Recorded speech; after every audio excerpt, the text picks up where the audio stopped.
आपण आता कुठे आहात? अंतर्महालात. आपण कुठे बसला आहात? इथेच नेहमीच्या आसनावर. आपल्या मुखातून असत्य कसं येऊ शकतं? आपण खोटं कसं बोलू शकता? वस्तुस्थिती ही आहे की मी अंतर्महालात आसनावर बसलो आहे. पण आपण मला झोपाळ्यावर बसलेले दिसत आहात आणि हा झोपाळा पाना फुलांनी सजवलेला आहे. कसला उत्सव आहे का? आणि हा झोपाळा मी आधी कधी पाहिला नाही. पहिली गोष्ट, तुला जे हे दृश्य दिसते आहे तो एका पूजा विधीचा परिणाम आहे. यात कुठल्याही पूजा विधीचा काय संबंध?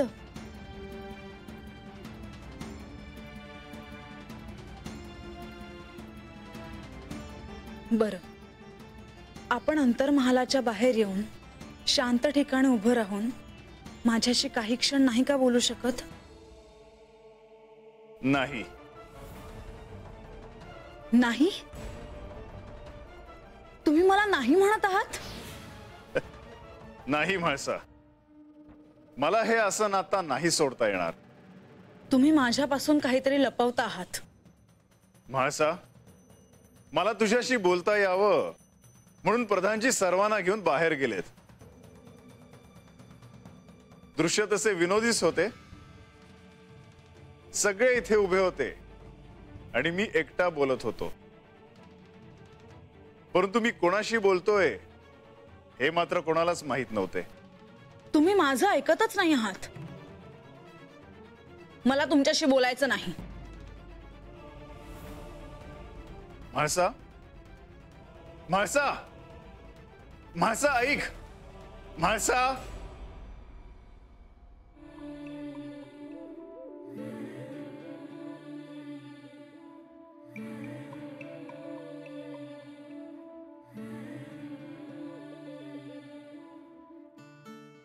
आपल्यावर प्रेम करणाऱ्या भक्तांची इच्छा पूर्ण करताना मला आनंद होतो आणि भक्ताच्या चेहऱ्यावर इच्छा पूर्ण झाल्यानंतरचा भाव पाहताना मला अतिशय आवडतो. परंतु म्हाळसा, तुला मी हे कसं समजावून सांगू? परिस्थितीच अशी आहे की यात तुझीही काहीच चूक नाही. आणि बानूला, तिला तर कल्पनाच नाही की काय घडते आहे. परंतु हा हिंदोळा मनात उचंबळणाऱ्या भाव भावनांचा आहे. तो कधीतरी शांत होणार.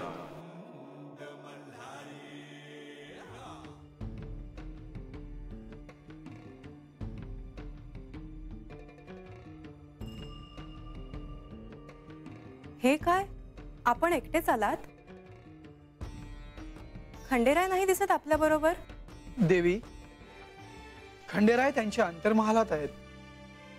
आता ते या ठिकाणी नाही येऊ शकत. का? कारण खंडेराय एका द्विधा परिस्थितीत सापडले आहेत.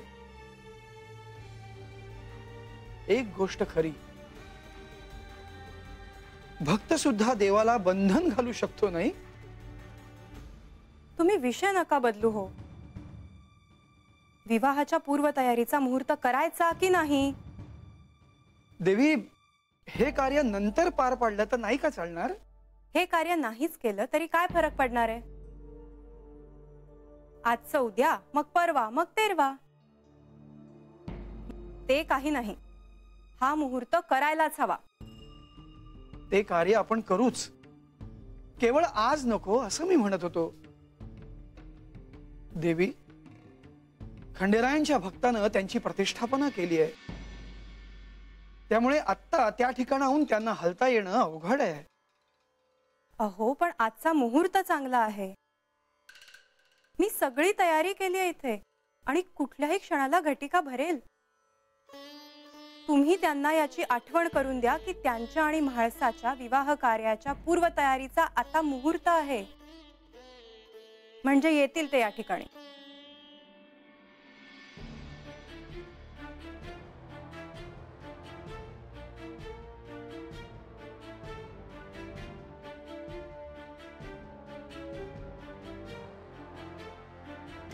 देवा, आपल्याला काही हवंय का? नको.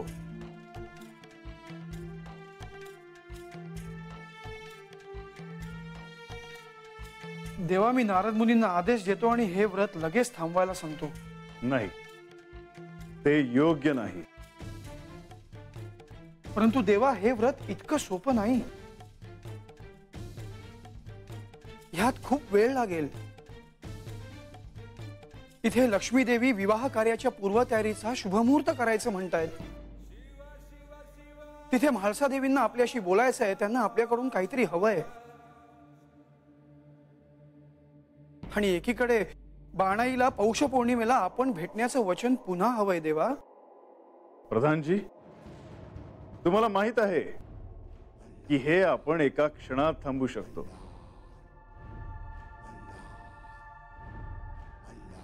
परंतु मनुष्य जन्माचे नियम पाळायला हवेत.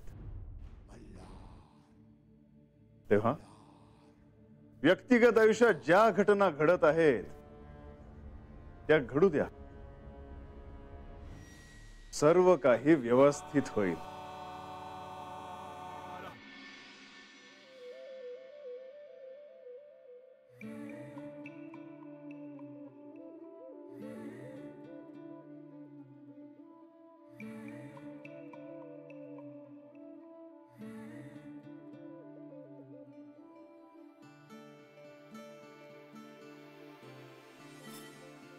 नारायण नारायण. महाराज,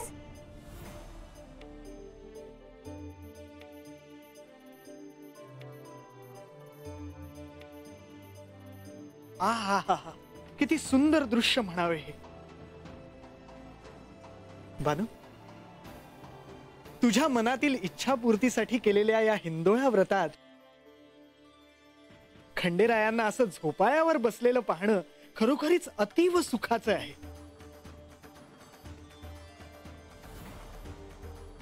नारायण नारायण. महाराज, मी आहे व्रत करती आहेत त्यांना बी आवडला असेल ना? हो बानू, मला खात्री आहे की खंडेरायांना हे तुझं हिंदोळा व्रत नक्की आवडलं असणार.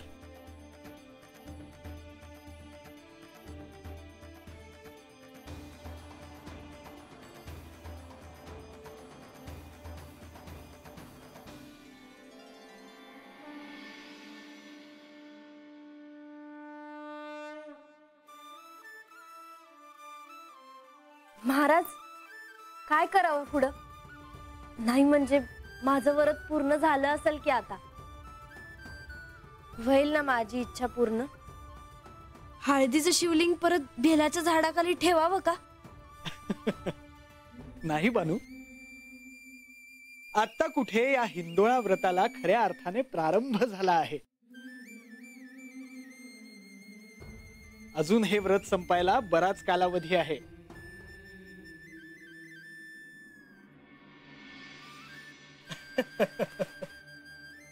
म्हणजे अजून बी हे व्रत पूर्ण नाही झालं वय महाराज?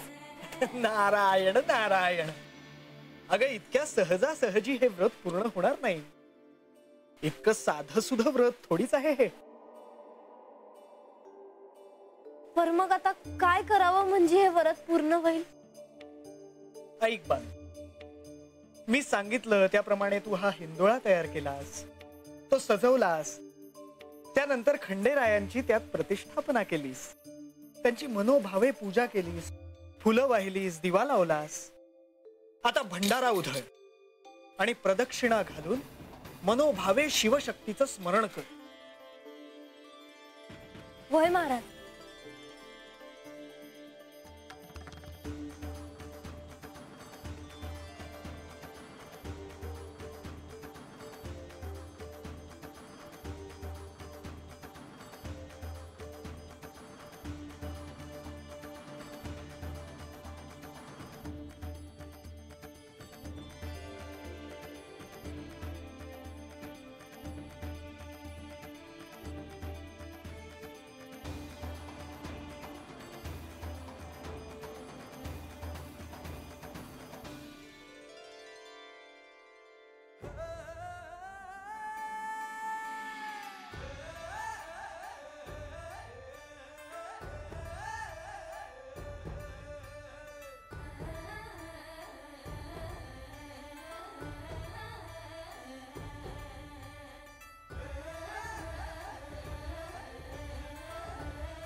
नारायण नारायण.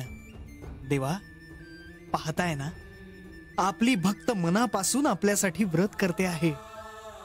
नारायण नारायण.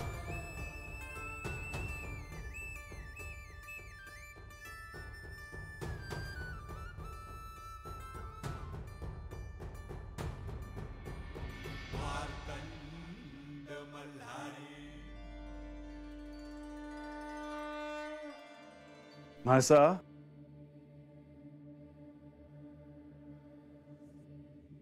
म्हाळसा,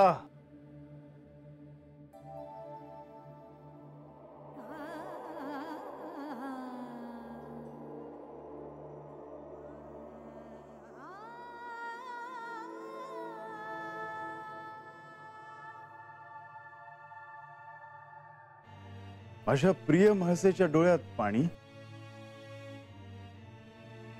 म्हाळसा, मी तुला दुखी कसा पाहू शकेन?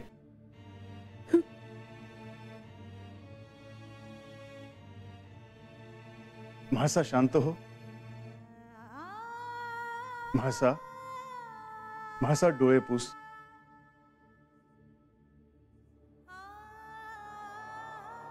म्हाळसा, ऐकतेस ना? हो, बोला. म्हाळसा, आज मला खरोखरच एक महत्वाचे काम होते. लक्ष्मी देवीनी गडावर विवाहाच्या पूर्वतयारीचा मुहूर्त ठरवला होता आणि तसेच प्रधानजींबरोबर राज्याच्या कारभारासाठी चर्चाही होती. हो, पण माझ्या एका छोट्या कामासाठी तुम्हाला वेळ नाही काढता आला. बरं, आता पहिलं तुझं काम सांग. काय करायचे आहे? नक्की सांगू? होय म्हाळसा. आईबाबांनी विवाह संदर्भातली यादी सेवकांबरोबर पाठवण्याचे ठरवले होते, पण मी सांगितले की सेवकाला पाठवण्याची काही आवश्यकता नाही. मी तुमच्याकडून यादीसाठी होकार घेते हे मी आईबाबांना खात्रीने सांगितले की मी होकार घेईन. मी लतिकाला देखील सांगितले आणि तुम्ही माझ्याशी बोलला सुद्धा नाहीत. मला कसे वाटले असेल? म्हाळसा, म्हाळसा, मी तुला दुखावलंय आज. तू सांगितलं असतस तर मी लगेच होकार दिला असता. आता मला राग येईल असे काही बोलू नका. बरं म्हाळसा, मी ती यादी पाहिली नाही, तरी पण त्या यादीसाठी माझा होकार आहे. नक्की? हो, आणि माझा यादीसाठी होकार आहे हे त्यांना सांग. आणि तसेच काम पूर्ण करायला पुढे जा असेही सांग. पण आपण यादी कुठे पाहिली? म्हाळसा, त्याची काहीच आवश्यकता नाही. केवळ तू आनंदी राहा.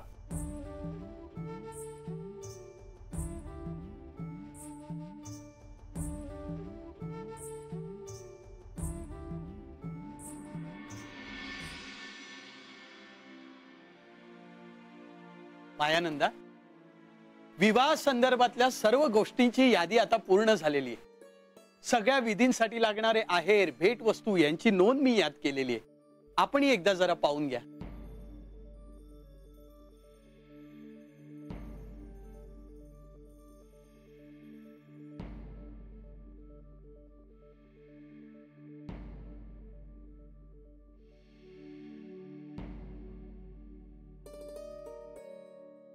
ही यादी घेऊन लगेच जेजुरीला जायचंय. त्यांना सांगा की वधू पक्षाकडून विवाहाच्या संदर्भात लागणाऱ्या सर्व गोष्टींची नोंद यात केलेली आहे. या सर्व गोष्टींसाठी होकार हवा आहे आणि अजून काही हवं असल्यास या यादी सोबत लगेच पाठवायला सांगा. हे बघ, त्याची काही आवश्यकता नाही. त्या संदर्भातले पत्र मी त्याच्या बरोबर दिले. तू फक्त ही यादी नेऊन खंडेरायांना दे. ही यादी जेजुरीला पाठवण्याची आवश्यकता नाही. त्यांचा या सर्व गोष्टींना होकार आहे. त्यांनी कोणत्याही गोष्टीची मागणी न ठेवता विवाहाची पूर्वतयारी पुढे नेण्यास सांगितली आहे. मायसा, आम्ही तुझं सगळं ऐकतो म्हणून तू काहीही बोलावं? हा विवाह साधा नाही, हा काय पोरखेळ आहे? मायानंदा, मायसा, तू म्हणतेस त्याप्रमाणेच होईल. मी नाही पाठवणारी यादी जेजुरीला. अहो पण मायसा, तू तुझी पूर्वतयारी सुरू ठेव. ये. अहो, आपल्या लक्षात यायला हवं होतं की माळसा ही सामान्य मुलगी नव्हे. याआधी मी आपणास सांगितलं होतं की तिच्याशी थोडं प्रेमाने वागा.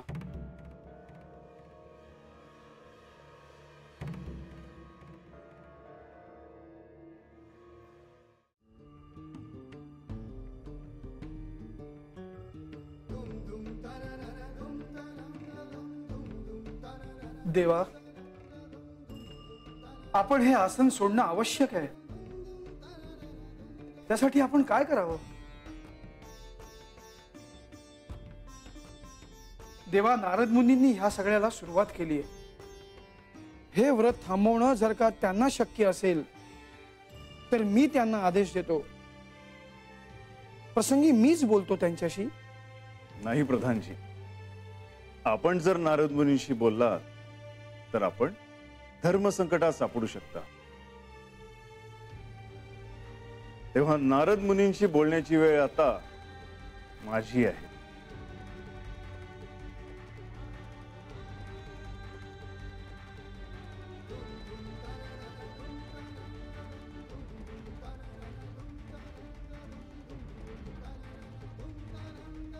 नारद मुनी,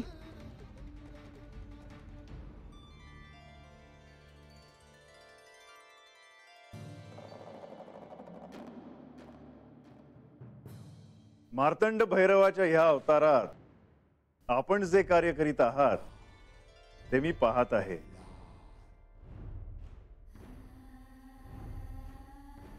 या क्षणी आपण बानूला जे हिंदोळा व्रत दिले आहे त्यामुळे मी प्रसन्न आहे.